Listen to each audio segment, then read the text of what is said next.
All right, hello. So I haven't recorded a video in a while. Life's been just a little bit busy, which is good. Um, but definitely need to do one again. And I thought I'd talk about confidence. I've been trying to record a video on sales and understanding the sale process, but I think I should just probably start with confidence first.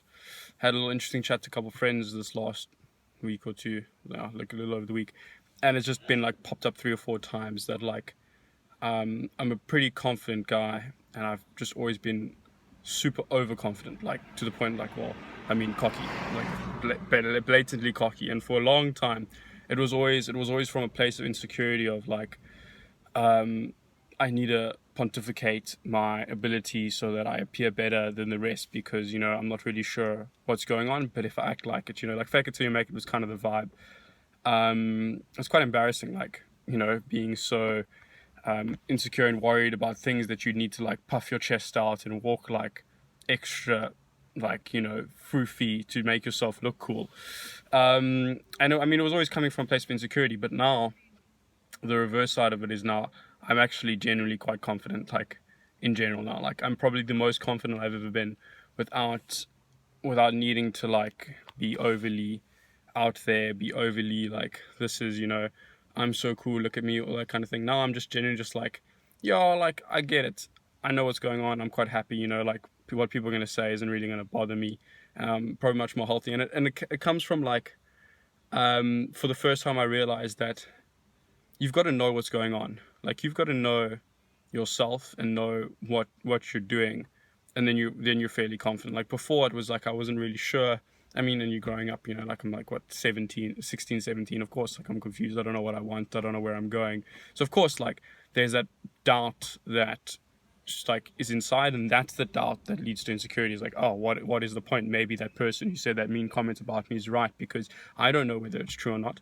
But when you're confident and you know yourself and you know what you're going after, suddenly it doesn't matter as much because you're like, well, I hear what you're saying, but you're wrong because you don't actually understand the nuance of what I'm going after. Like, there's this thing that Einstein, well, maybe Einstein said it, with all these quotes, is that if you judge a fish by its ability to climb a tree, it's going to be useless. But if you judge it by its ability to swim, it's going to be fantastic. The same vice versa with a monkey and swimming. So my point is that you've got to kind of know what race you're running. You've got to kind of know what are you actually doing in life. What is like the point? Like for me, if I were to give myself the same, and I used to give myself the same parameters or measurements of success as other people around me that I saw, that I would try chase with these things and it would leave me feeling very empty because it wasn't actually what I wanted. But I thought that's what I wanted because that's what they had and that's what I wanted. But the truth is that I wanted the same kind of drive they had. And now I'm in a position where I put parameters around myself to measure success on about doing the things I want and doing the things that make me happy. And now suddenly it all makes more sense where people are like, oh, Luke, actually, funny enough, no one's actually been mean about this YouTube thing yet, so I'm just waiting for that to come. But in general, if people are like, oh, Luke, you're not doing that very well, I'm like, I get it, I hear what you're saying, but that's not actually what I'm trying to do anyway. So, that's fine. So I'm not really trying to, I'm not trying to be a fantastic singer. So when I sing and I sing badly, it's fine. It doesn't bother me that that's not how I measure my objective success. And I think that's like an important thought to have, is that you've got to set your own parameters for where you gain your confidence from, what actually makes you happy. And that comes all from self-awareness and understanding of yourself. But it scales to like actually doing work in sales. So for instance, if I sit down with a seller or something like that, and I'm not confident in my service is good, how am I going to sell him a service when I'm innately insecure that the service I offer him isn't the best? How can I ever ask for commission? How can I ever get into a place of saying, yes, I would like my 5% excluding VAT, But I'm not confident that that's what my value is worth. And now why am I insecure about it? It's because I don't know enough. I don't know what I'm doing. I don't know why it's worth it. So you've got to educate yourself on that for yourself as well. So I know my agreement of sale back and forth. I can list you the different clauses. I know my mandates. I understand the transfer process. I understand how bonds work. I understand how to market to buyers. I understand how to do show houses. So all that kind of stuff means I'm not insecure about my ability to give my service. same reason is that I'm not insecure about my ability to live life, because I'm very happy with where I am. I know where I'm going. I know what my goals are. And so when people roll up at me and like, hey, Luke, like, what about this? You kind of suck that. I'm like, I take it under advisement, and I never assume that I'm always right. But I also understand that that person doesn't necessarily understand the metric on how I'm going to be happy in myself, or how I'm going to confident in the reason I do things. So you've always got to understand that there's that nuance to it, where confidence comes from understanding your own trajectory, understanding your own direction you're forging, and just being okay with that. Like, and then understanding your intent as well, because your direction can change, but the reason why you're moving in any direction is important for you to understand. That comes from like getting older and things. So I find it funny thinking back to 16, 17-year-old Luke, who, let's be real, was very cocky, kind of an asshole, not a nice guy to know. Completely agree with everyone who thinks that. But I'm also very okay with the fact that was how I was. And I'm super happy with the fact that that's changed now. But also the insights I have into people who feel cocky, people who feel that insecurity. It was very funny where I can recognize that behavior in other people. Now I'm like, oh, I get what you're going through, bud. Like, I know nothing I'm going to say is going to help, but one day it won't be so bad. Like, I wrote a letter to my 15, 16-year-old self the other day, because I'm about to be 20, and so I'm in this kind of thoughtful mood. Like, I'm about to leave behind the teen years and forge on to the 20s.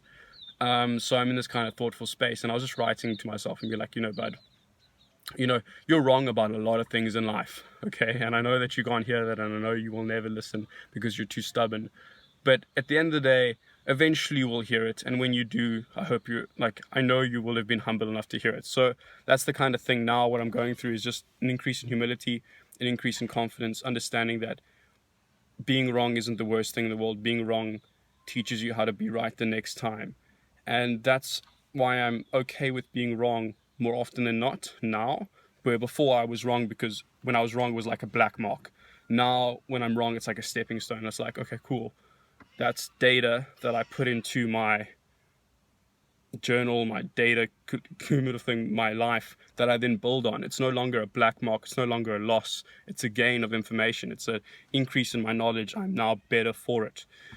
So, and then that's why I'm more confident than ever now, knowing that I know less than ever before, because what I do know is that I will get better at something. I'm very confident that the mistakes I make, I won't make again, because I'll work very hard not to, because I don't like making mistakes, but I'm happy to make them because I don't want to make them again. So that's like kind of the mindset I have, is that, this YouTube channel, it's like all over the place, but it's going to get better. Because that's it will, because that's just how life goes. You get better at the things you keep doing.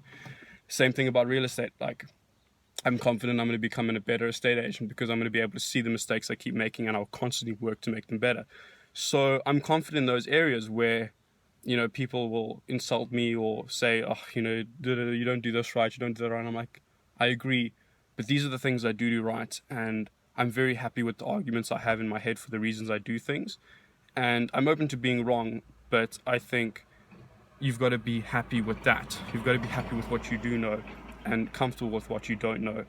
And open to learning, but never, never insecure with the fact that you don't know things. You've got to be comfortable with the fact you don't know things that you will learn. So yeah, I guess all of that comes down to the fact that I'm confident enough to know I can be wrong, and humble enough to be wrong and learn. So that's why I'm not really stressed about a lot of stuff, because I'm like, yeah, I'll make mistakes. Worst case scenario, I'm broke at halfway through my 20s, and then I just become a waiter like every other 20-year-old ever. And then what? Like, I will have done it. I will have tried the things I do. So I'm very comfortable with everything going on. So yeah, I'm also quite happy, which is good as well. So that's just my little take on confidence. I'd probably like to get it a little bit better. But yeah, otherwise have a good day, week, year, life. And check out Filler Talks. Filler Talks is becoming like a real thing now with Shanti. And I'm really enjoying doing that too. So yeah, cool. Have a good one. Cheers.